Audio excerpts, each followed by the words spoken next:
one Star Trek series that always stood apart from the rest and very much seemed like it was unto itself, and that was Star Trek Deep Space Nine. Take a look around you, Nog. This isn't the Starfleet you know. You can tell that one was different for the obvious reasons, but also it was the first Star Trek series that created a schism. They broke Gene Roddenberry's rules for Star Trek. Either fans of the show loved it or you absolutely hated it. There was no in between. The whole idea of Star Trek is the idea that they would be exploring new worlds and going where no man has gone before. Not bumming around a space station talking about their feelings. This show lit up a lot of passion in terms of who loved it and who hated it. Yeah, I see your point. Captain Sisko, unbeatable. He's the best captain ever. I think a lot of back and forth also had to do with it was the first time people had to get used to seeing a dark-skinned captain of a space station. What are you waiting for, people? Carry out your orders. But there's a reason for that, because the symbolism I've explained in all three parts of the book, starting with part one, is the symbolism of the prophet, the Moor, the one who leads the way and is the guardian of the human race, is the vessel of the ancient knowledge, and therefore that vessel of knowledge now becomes the foundation for where we're going with official first contact with the galactic community. And here you have the perfect symbolism of it. You have a captain of Starfleet who represents multiple racial entities of all different types. This is my home. It's a space station. People of many different species live here together. He's in charge of all things, the Temple of Solomon, symbolized by Deep Space Nine.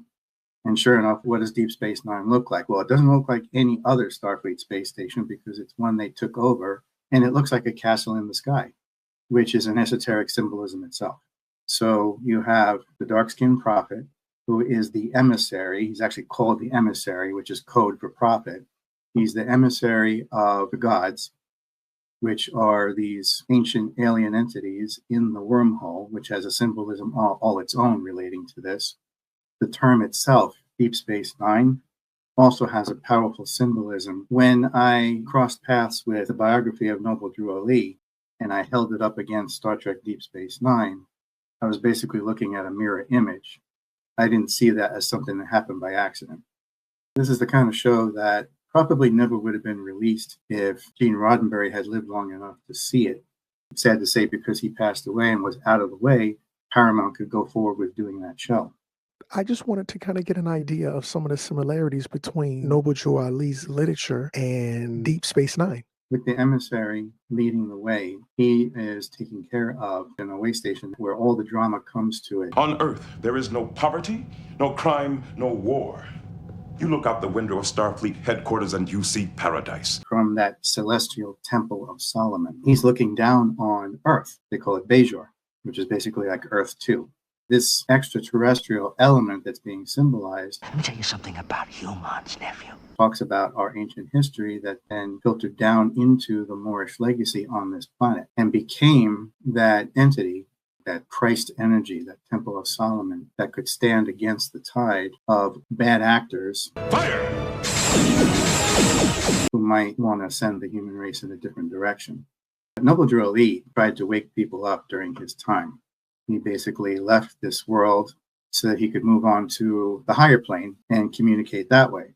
When he went to that higher plane of existence, he ended up influencing that original group that Gene Roddenberry was a part of in the 60s and 70s, where it was a group of people from all different backgrounds, scientists, mathematicians, screenwriters and all that, psychics, channels, who actually got together and got in contact with this group of entities operating as one, called the Council of Nine. It would be at least another 20 years or so before that Council of Nine would become Deep Space Nine. And I make a point that Deep Space Nine got there first, but you couldn't sell it in the 60s because you couldn't put a black captain on the screen. Look at me carefully, Spock. Can't you tell I'm your captain? You couldn't even keep a white woman as your first officer in the cage. Sorry, number one. Little information on this planet. We'll have to leave the ship's most experienced officer here covering us. Of course, sir. Everybody got bent out of shape about that. So that first officer ends up being stuck way back away from the bridge in sickbay with Dr. McCoy, and that was Nurse Chapel. But she used to be the first officer.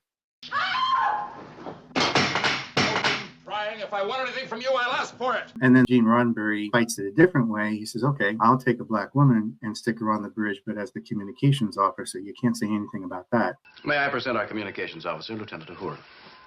It's my argument that the Moorish legacy via Star Trek Deep Space Nine and the essence of Noble Drew Lee communicating with that group to lead them to the Council of Nine in the galactic community becomes the foundation of the entire Star Trek franchise from beginning to end. But you wouldn't get to see that till the 90s when it was safe to do that with a dark-skinned captain. So instead, they changed it to Wagon Train to the Stars. You got Captain Kirk, you got Spock, which was enough of a controversy with pointy ears looking like the demon or the devil, and Dr. McCoy. There's a lot of interesting politics about how this got buried, and on purpose. And then I explain what the Invisible College is and go from there, because it's that foundation that I use with Star Trek, aka Star Trek Deep Space Nine, to show how the Invisible College works.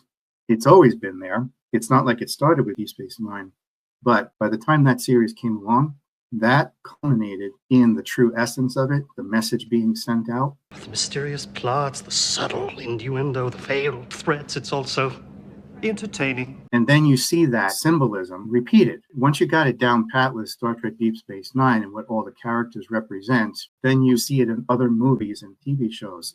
The Event Horizon. Captain Sisko is actually, Captain Miller at that point.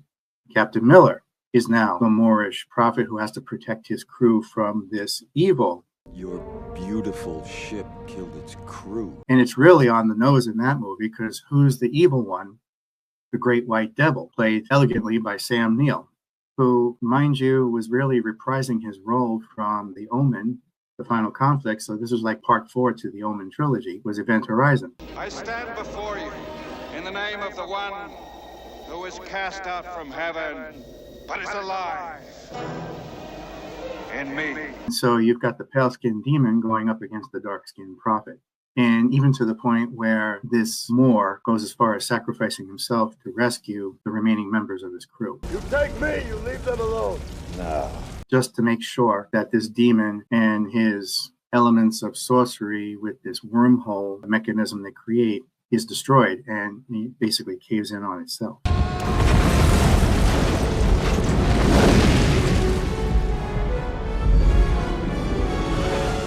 In the book, I point out, it was a shame Captain Miller died, but don't worry, because Captain Miller gets resurrected as Morpheus in The Matrix right after that. At last. So there's the symbolism continuing again. Morpheus, played by the same actor, now becomes, once again, the Moorish prophet, pulling, in this case, rescuing that pale-skinned outcast out of the muck and mire and bringing him into the fold of the family of man, that being Neo. Everybody else looks at that movie as like, oh, it's the Christ story with Neo following the path of Jesus. I'm like, no, you're missing the whole point. There's a greater symbolism here that starts with Morpheus, goes back to Captain Miller, which then goes back to Captain Sisko in Deep Space Nine. The Lethal Weapon movies, same symbolism. Danny Glover, he's got the house. He has the Temple of Solomon. He has the boat in the driveway, which represents the Moor as the master mariner. You don't know a hell of a lot about boats. And,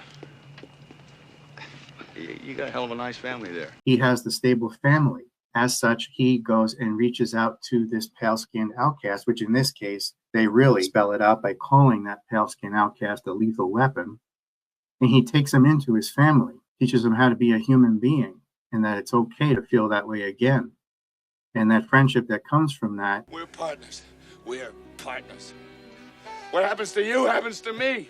After all the shit we've been through, don't you get it? Carries through on all 4 movies, right to the end. The symbolism is there once you know what to look at and how to see it. And there's even a point where it goes as far as going after the Grand Masonic Lodge in Lethal Weapon 2, which was quite interesting because that was about apartheid in South Africa, and it was going after the racist element at that point. And Martin Riggs, the pale-skinned outcast, goes after these other pale-skins. He drives up to their elevated house that stands on stilts on the side of a hill, and he rips the stilts out of that elevated house. Well, what does the elevated house represent? The Grand Masonic Lodge.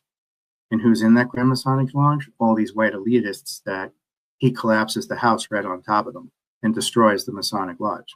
there's that symbolism. In Star Trek Deep Space Nine, going back to the foundations of it, what does Sisko have to contend with that no other captain would have the gumption to deal with? He has to deal with this pale-skinned, shape-shifting corporate entity known as the Dominion. The Dominion has begun destroying Cardassian cities.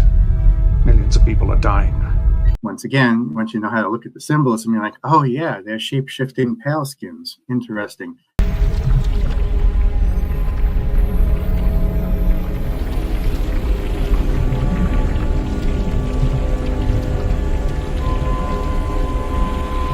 They represent a corporation called the Dominion. And who are their underlings? The Jem'Hadar, which are treated like drug-addicted slaves. What are they addicted to? Tetracell white. I know you need more Tetracell white. Which is a symbolism for heroin, and how that was used to target the Black community to cut the legs out from under what the Black Panthers were trying to do in the 70s.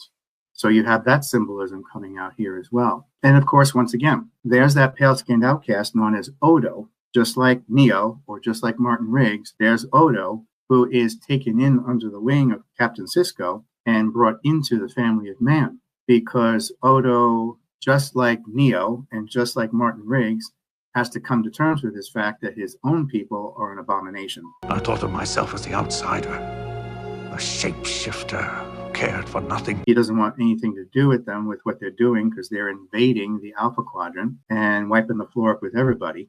And they come through the wormhole, which is referred to as once again, the Celestial Temple. Its relationship to Deep Space Nine makes Deep Space Nine the Celestial Temple as an extension of Captain Sisko. I'll do my best. Who is the emissary of those wormhole gods. Well, here you have this pale-skinned corporation with their Jem'Hadar warriors rampaging through that wormhole like a bat out of hell, coming into the Alpha Quadrant and starting to wipe the floor up with all of Starfleet because they weren't prepared for this.